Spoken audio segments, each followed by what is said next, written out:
dengar dari saya. Betul. Siapa aku, siapa orang Yerusalem. Tahu sejumlah besar orang Israel adalah orang asing yang baru datang dari luar negeri, mulai kembali setelah 2000 tahun. Kalau kami sendiri atau keluarga saya sendiri adalah keluarga asli, bukan Jordan, seperti Pak Kasdin katakan, tapi 2000 tahun. Kalau kami sendiri atau keluarga saya sendiri adalah keluarga asli, bukan Jordan, seperti Pak Kasdin katakan, tapi kami punya paspor Jordan. Bedanya apa? Bedanya ingat, negara Israel didirikan tahun 1948. Dan kami orang Yerusalem asli, keluarga Yerusalem asli. Jadi dari 48 sampai tahun 1967, Yerusalem dikuasai oleh Jordania. Jadi orang-orang Yerusalem punya paspor Jordania, walaupun mereka adalah orang Palestina. Saya sekarang berbicara tentang Palestina, kenapa? Karena masih Israel belum masuk. 67, Israel bersatu kota Yerusalem. Bapak Ibu tahu ada perang besar, namanya Perang 6 Hari. Israel menaklukkan 5 daerah besar, dataran tinggi Golan, Gaza, Jalur Barat, Yerusalem, dan Sinai. Jadi salah satunya adalah Yerusalem Timur. Sebelum 67 ada Yerusalem Timur, ada Yerusalem Barat. Tapi 67 tidak ada lagi. Seluruh Yerusalem namanya Yerusalem ibu kota Israel. Ini bedanya. Tapi orang-orang yang sudah tinggal di daerah Jordania, Yerusalem, yang maksudnya Yerusalem Timur, setelah Israel bersatu Yerusalem, jadi mereka sudah punya 2 paspor lagi. Paspor Israel, paspor Jordania. Kami bukan Jordania. Kami lahir di sini, di Yerusalem. Tapi punya paspor Jordania karena kami adalah orang Yerusalem Timur sebelum tahun 67. Yang tanya soal saya orang Yahudi, aku bukan Yahudi. Aku Kristen Arab. Arab itu bangsa, bukan agama. Di Israel ada Yahudi Arab juga. Kalau yang tanya atau papa yang tanya, bagaimana ada Arab Kristen? Ya, karena Arab, kami pakai bahasa Arab. Ada Yahudi yang pakai bahasa Arab. Karena Arab itu bangsa. So, jadi kalau jalan di Yerusalem, di Nazaret, di mana-mana, dengar bahasa Arab tidak artinya yang berbicara itu adalah Muslim. Karena di sini orang Arab Kristen, orang Arab Yahudi masih pakai Assalamualaikum. Assalamualaikum itu apa? Itu adalah Shalom Aleichem dari Ibrani. Dan dalam firman Tuhan, kalau baca firman Tuhan dalam bahasa Arab, di Lukas 1 ayat 26, Tuhan berkata kepada Bunda Maria di Nazaret, Assalamualaikum. So, jadi jangan kaget kalau ada Assalamualaikum antara orang-orang sini. Aku tahu ceritanya di Indonesia beda. Kalau dengar nama Arab artinya. Halo guys, tahukah kamu bahwa Rubik Trade bisa menghasilkan uang saat ini? Ini adalah harus itu Muslim. Di sini beda. Ada Arab Kristen, ada Arab Yahudi, ada Arab Muslim. Keluarga saya aslinya dari Betani. Dan nama saya Ramzi, aslinya Ramzi Lazarus. Jadi kami dari Betani, kemungkinan besar juga kami adalah keturunan Lazarus. Aku tidak tahu sendiri karena sudah jauh ini, tapi kemungkinan besar yang aku tahu kami berasal dari suku Yahudi yang namanya Benyamin. So, jadi dari suku Benyamin, sekarang tidak susah untuk ngerti kamu dari suku apa.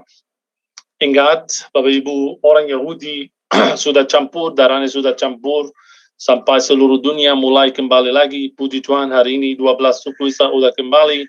So, jadi biasa, kalau di Indonesia, ya Anda dari kota mana? Oh, aku orang Bandung, aku orang Jakarta, aku orang Surabaya. Di sini orang mulai, kamu suku apa? So, jadi kalau jalan, bisa ditanya, kamu suku apa? Benyamin atau Yehuda atau Naftali atau Yusuf atau yang lain. So, jadi ini sudah biasa di Israel. Karena kami sudah tahu, mengerti rootnya dari mana, darahnya dari mana. So, salam kenal buat semua. Aku tour guide di Israel, tour guide Kristen. Aku juga evangelist di gereja yang namanya gereja Calvary. Kami punya 12 gereja di sini, sekitar 8 gereja underground. Karena kami ajarkan Yahudi dan Muslim tentang Kristus. Puji Tuhan, banyak juga hari ini Yahudi dan Muslim sudah percaya, khususnya Yahudi, yang namanya Mesianik, banyak orang Mesianik. Di Israel ada sekitar 200 gereja underground Mesianik di Israel. So jadi nubuatan firman Tuhan digenapi semua, Israel harus didirikan. Kenapa underground gereja Kristen di sana? Sebentar Pak Gajamada, biar tuntas dulu nanti Pak Gajamada. Satu-satu Pak, biarkan Pak Gajamada. So kalau ada pertanyaan tentang situasi sekarang di Israel, aku siap untuk jawab Bapak Ibu. Ya, sebentar satu-satu ya, supaya jangan selonang-selonong ya. Senang sekali Pak Ramzi bisa bergabung dengan channel Panas Nabi ke-26. Ya, senang sekali karena ini akan menjadi informasi yang bagus sekali dan cukup A1 karena Anda tinggal di sana. Tadi ada pertanyaan bagus dari Pak Gajamada, mengapa harus underground gereja di Israel, sedangkan kita di sana kan kekristenan kan cukup bisa diterima, toh? Mengapa harus underground gerejanya? Itu sangat bahaya. Itu mudah untuk bicara kepala orang Indonesia kenapa harus ada gereja underground, karena itu sangat bahaya untuk ajarkan Muslim dan Yahudi.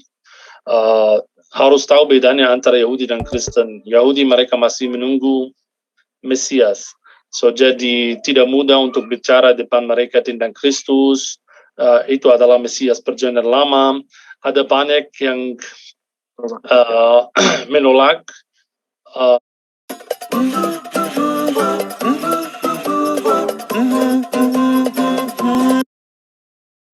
Orang Kristen di sini, so jadi kalau itu untuk ganti agama juga, untuk ganti agama di Israel itu sangat masalah besar di sini. Kalau kamu ada banyak seperti gereja saya, banyak Muslim, aslinya Muslim maksud saya, sudah dalam gereja, tapi mereka masih ikut berpuasa Ramadan, mereka masih sholat, mereka masih ikut ke masjid, karena depan keluarga mereka itu susah sekali untuk katakan aku percaya sekarang.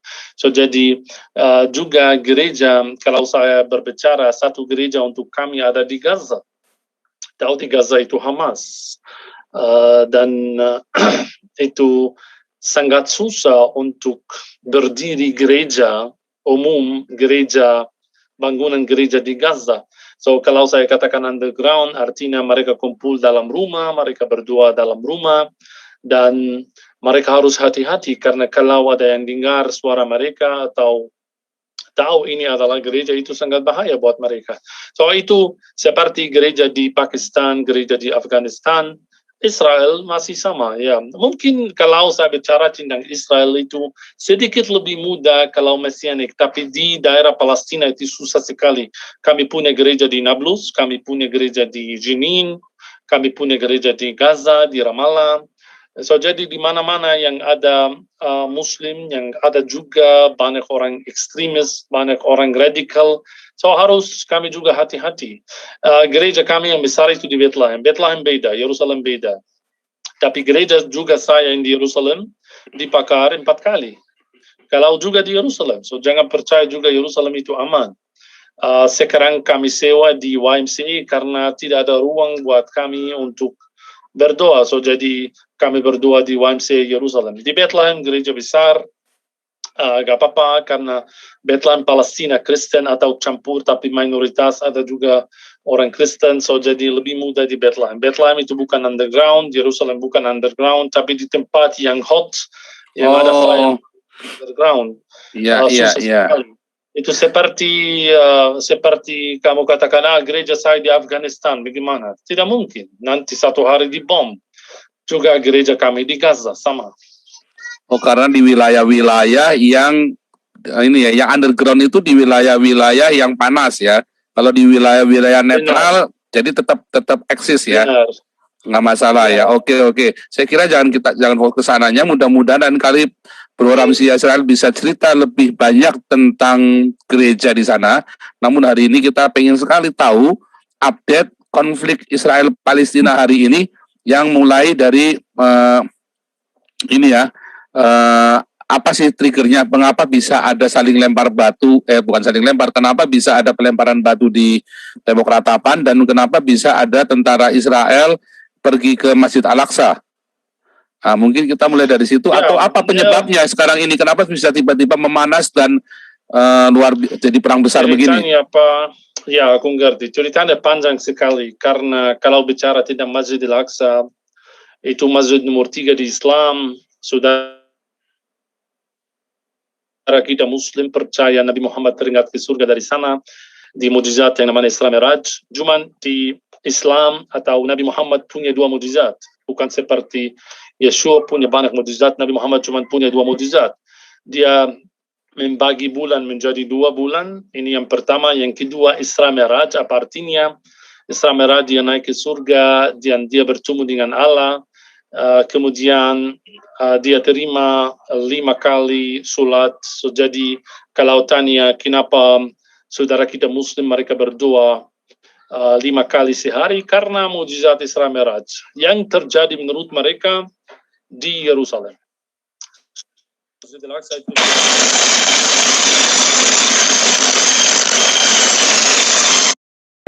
Kirim yang bermakna pakai GoFood. Ada banyak promonya.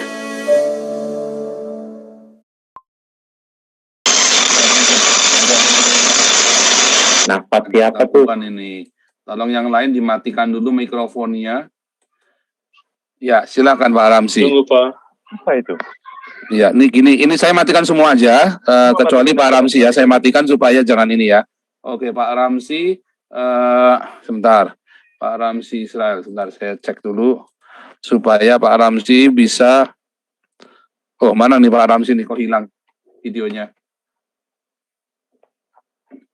Sebentar ya, supaya yang lain jangan nyalakan sendiri-sendiri. Soalnya, ya silakan dinyalakan mikrofonnya Pak Ramsi. Pak Ramsi mikrofonnya bisa dinyalakan sekarang. Ya, silakan. Udah dengar saya? Ya, silakan. Oke. Ya, bisa lanjutkan. Yang lain sudah saya matikan mikrofonnya, jadi Pak Ramsi bisa tanpa gangguan bisa bicara. Nanti. When السماعات؟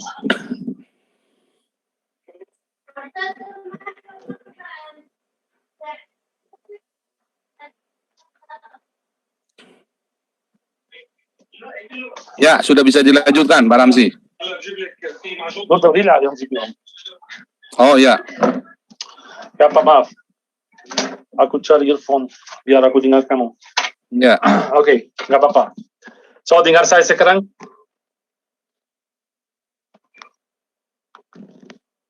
Udah dengar? Halo? Ya, silakan dilanjutkan. Oke, so jadi Masjid Al-Aqsa itu tempat yang panas, on fire, dan saudara kita Muslim tahu satu hari Israel akan mendirikan di tempatnya Bait Suci yang ketiga. Itu nubuatan firman Tuhan, dalam firman Tuhan harus ada. Tapi ceritanya mulai di daerah di Yerusalem Timur namanya Sheikh Jarrah.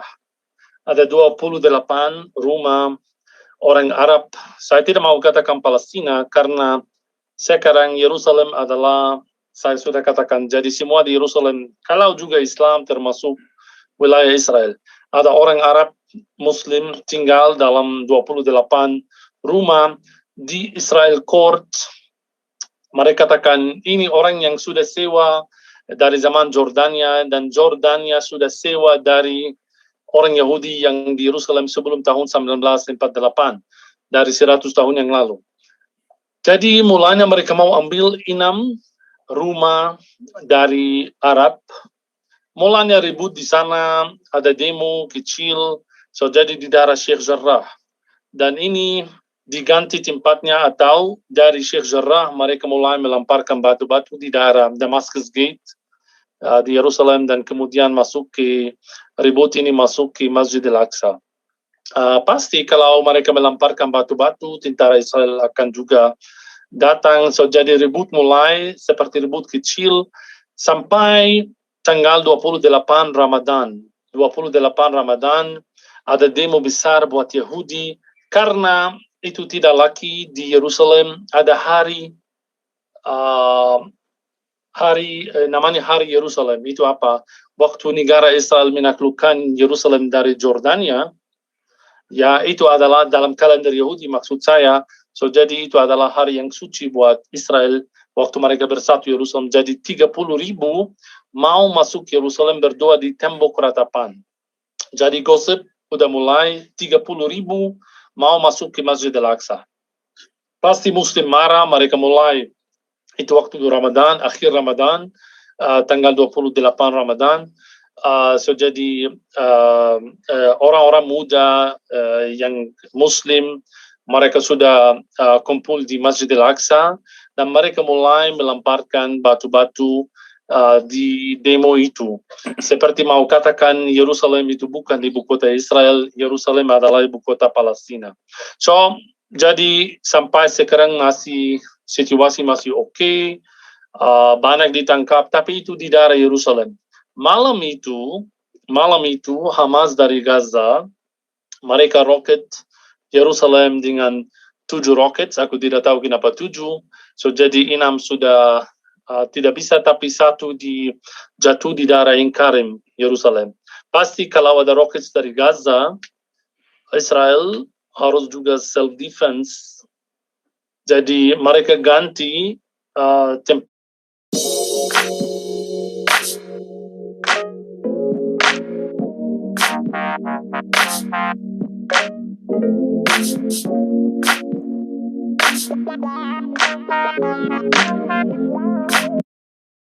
tempatnya dari Yerusalem ke Gaza.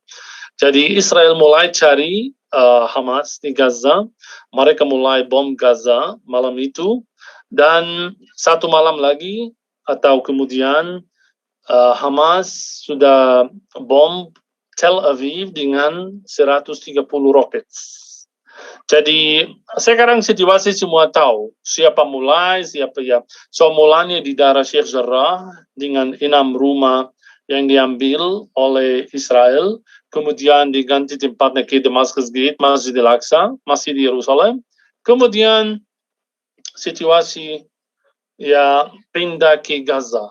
Sekarang itu antara Hamas di Gaza dan antara Israel. So Hamas sekarang bom Israel dan Israel bom Gaza. So jadi kalau itu kesalahan siapa, aku hanya bisa katakan itu lack of love dan itu lack of faith, ya kurang iman dua-duanya, Yahudi dan Muslim. So Gaza, kasihan Gaza dan anak-anak Gaza yang dibunuh oleh bom-bom dari Israel, dan kasihan anak-anak Israel yang juga dibunuh oleh roket-roket Hamas. Ini yang saya bisa katakan. Dan yang saya bisa katakan, ya kita harus semua berdoa untuk damai di Yerusalem, karena Yerusalem harus berdamai. Walaupun susah sekarang, susah kontrol, karena juga di jalur barat, Ramallah, Jenin, Nablus, di mana-mana ada ribut. Hari ini, jangan lupa hari ini juga hari Jumat, setelah sholat, Muslim semua marah, semua keluar, mulai ke checkpoint, melemparkan batu-batu. So ini situasi di sekarang. Kalau tentang saya sendiri, kami tetap di rumah. Aku di balkoni sekarang karena bahaya di luar. Saya orang Yerusalem, tinggal di Yerusalem. Dan cuman Sheikh Jarrah, cuman jauh dari rumah saya sekitar 3 kilometer. Jadi di mana-mana di luar ada tentara, di mana-mana ada orang muda yang marah.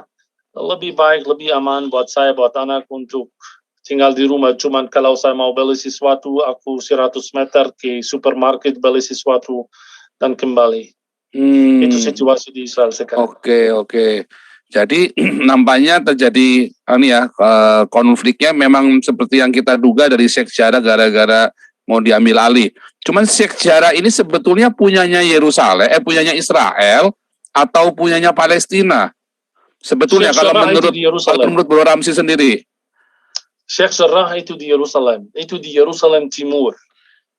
Ya betul, tetapi itu wilayah Palestina. Tapi saya dengar itu sudah pernah dibeli oleh wilayah Israel. wilayah Israel. Ya, wilayah Israel. Tapi siapa yang setuju? Negara-negara Arab di Yerusalem tidak ada embassy, kecuali embassy Amerika. Kenapa embassy semua ada? Sekarang menurut BBB, Israel menaklukkan Yerusalem tahun 67. Menurut Israel, kami bersatu Yerusalem. So jadi mau pakai kata apa? Mereka bersatu atau menaklukkan?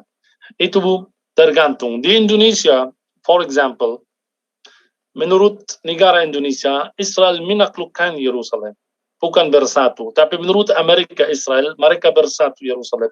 So jadi Sheikh Jarrah itu wilayah Israel.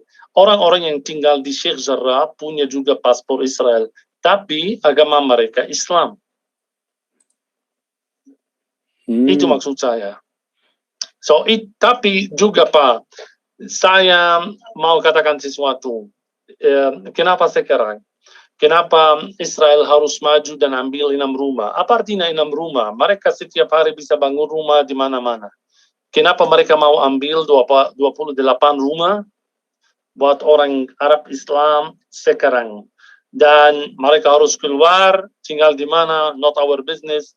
So, jadi, aku mau katakan, juga ada Israel interest untuk konflik ini. So, mulanya di Sheikh Jarrah, harus berdamai, oke, di court.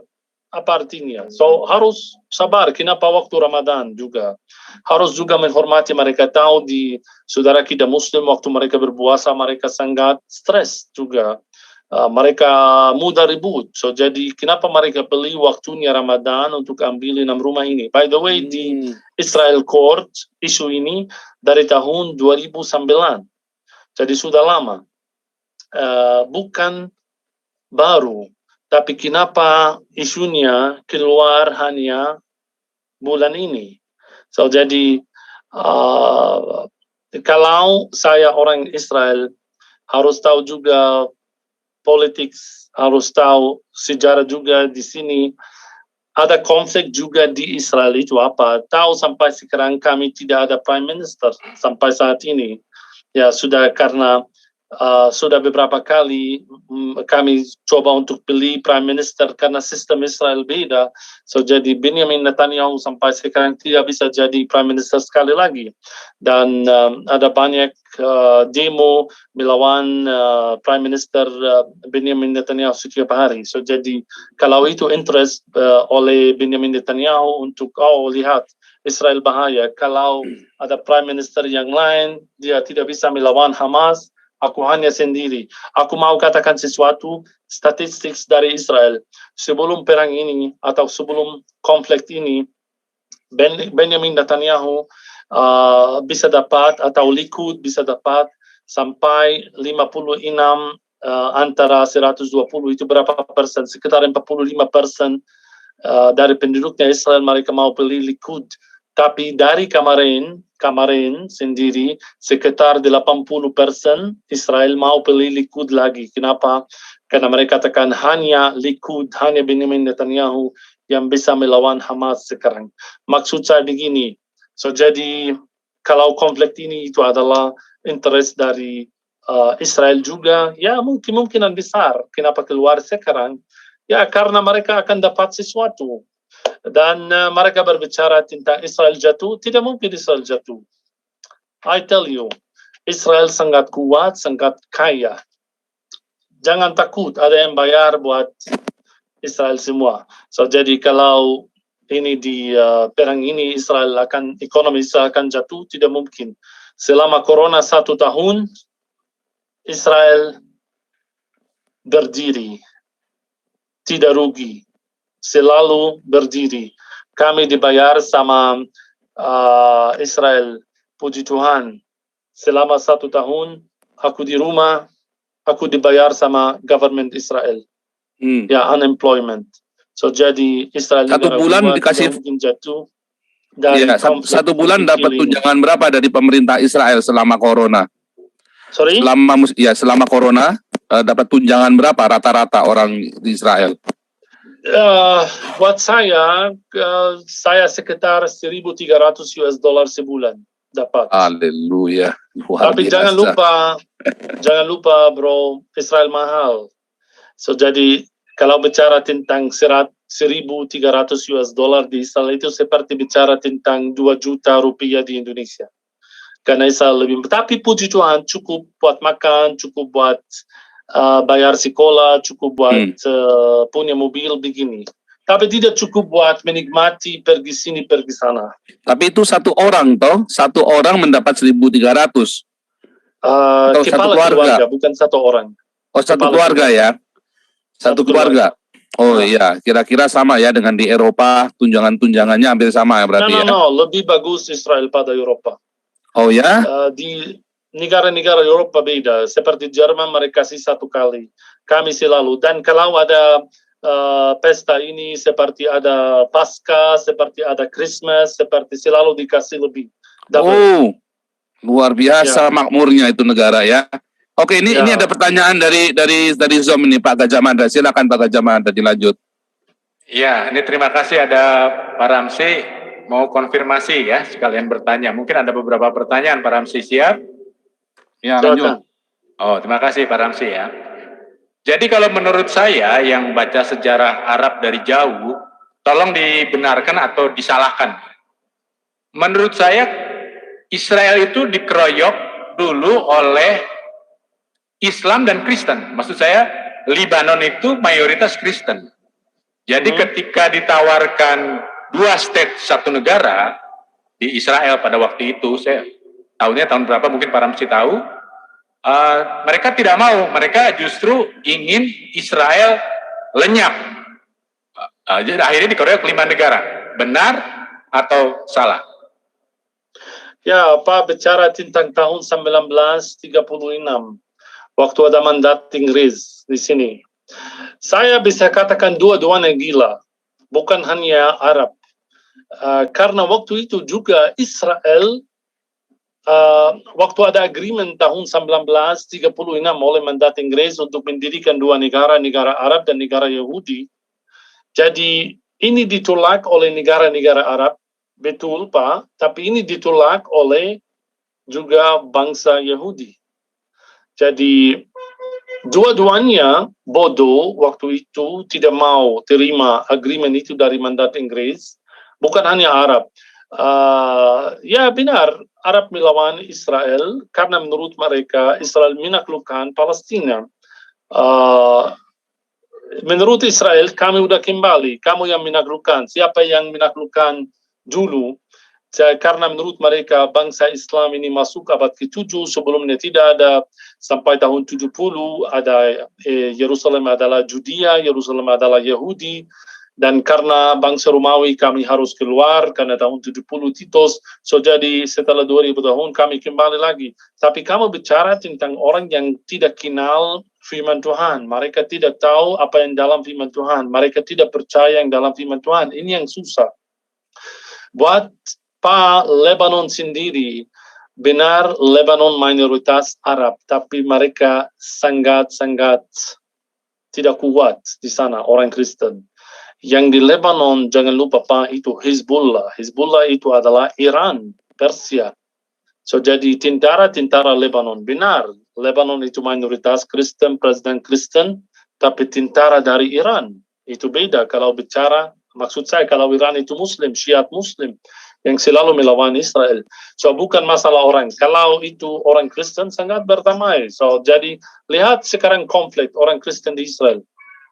Kami nonton aja. Kami hanya berdoa dari jauh. Aku berdoa buat Muslim, aku berdoa buat Yahudi. Saya sudah katakan mereka kurang iman. So buat kami sangat berdamai.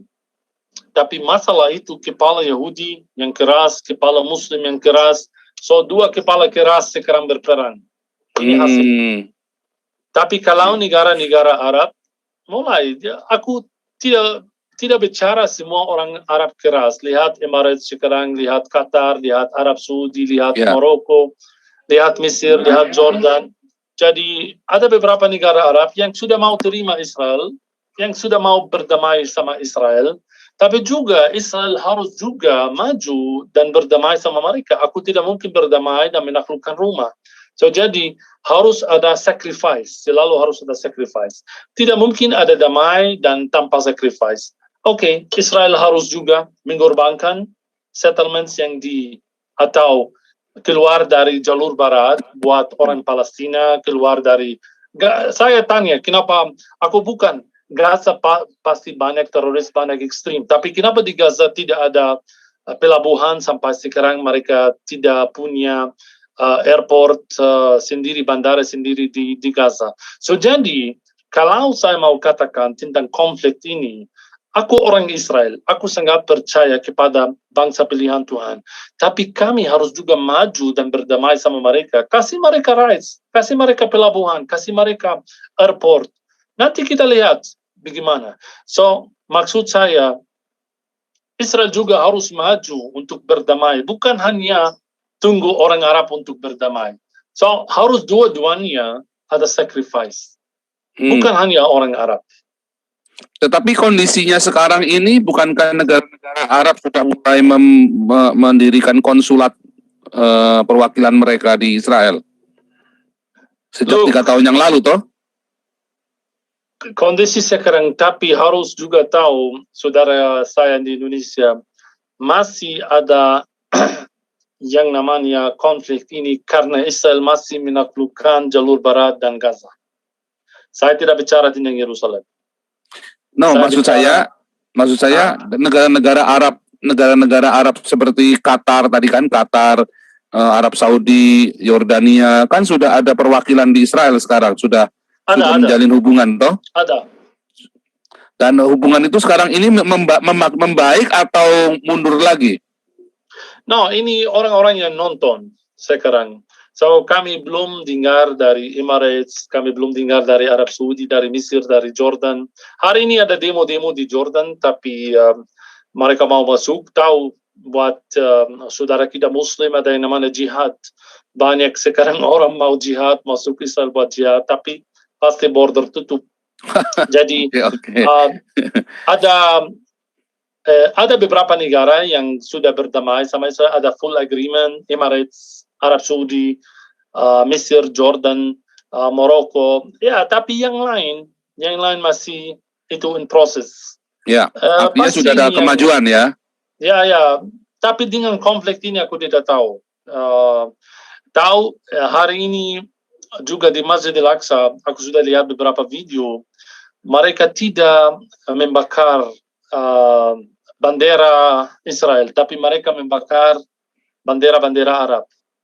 Jadi orang-orang juga marah sekarang sama Arab. Kenapa, bagaimana kamu ada agreement damai sama Israel dan kami di Yerusalem begini? So Masjid Al-Aqsa punya siapa? Kamu tidak percaya kepada Nabi Muhammad, kamu tidak percaya kepada Isra Mi'raj. So begini. So konflik ini susah kontrol, Pak. Orang marah. So bagaimana atau solusi apa ada sekarang? Menurut saya Israel kuat, tapi tidak artinya aku kuat kalau ada kepala sini. Jangan kuat dengan tangan, jangan kuat dengan weapons yang kamu punya. So Israel harus diam sekarang, harus cari ceasefire. Itu buat dua-duanya. Karena jujur juga sekarang Tel Aviv tahu salah satu kota di antara 40 kota yang paling penting di dunia. Tel Aviv sekarang sepi. Jadi benar saya sudah katakan ekonomi Israel tidak mungkin jatuh, tapi penduduknya bisa jatuh. Waktu corona Israel tidak jatuh, tapi kami yang jatuh. Aku sendiri yang punya bisnis sendiri. Berapa restoran ada di Tel Aviv sepi semua sekarang. Kami kemarin sangat happy karena sudah divaksin semua, tidak ada corona lagi. Corona habis. Jadi setelah corona habis tidak ada lagi. Luar biasa. Mulai perang. Iya. Jadi habis, corona tidak ada. Kenapa sekarang ada perang? Karena tidak ada corona. Waktu corona mereka sibuk. Sekarang tidak sibuk mereka. Luar biasa ini Pak Ramzi. Ya, ini teman-teman yang ada di live YouTube, tolong dong di like sama di subscribe. Gila lu, 6.700 viewer, tapi yang like cuma 1.900. Ntar gua kirimin rudal skut dari rumahnya Ramzi Israel. Saya minta sesuatu juga Pak. Ya. Pak Ramzi ada YouTube. Pak Ramzi Israel punya YouTube. Kita promosikan sekalian di sini. Saya punya YouTube, tapi bukan YouTube politik.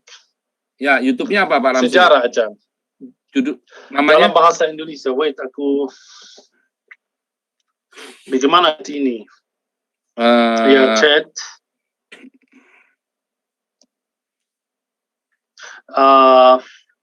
Aku send link, sudah lihat? Oh, send the link ya, sebentar. Send Di chat. link. Sebentar, saya buka sekarang supaya bisa kita promosikan sekalian. Oh, mana belum masuk?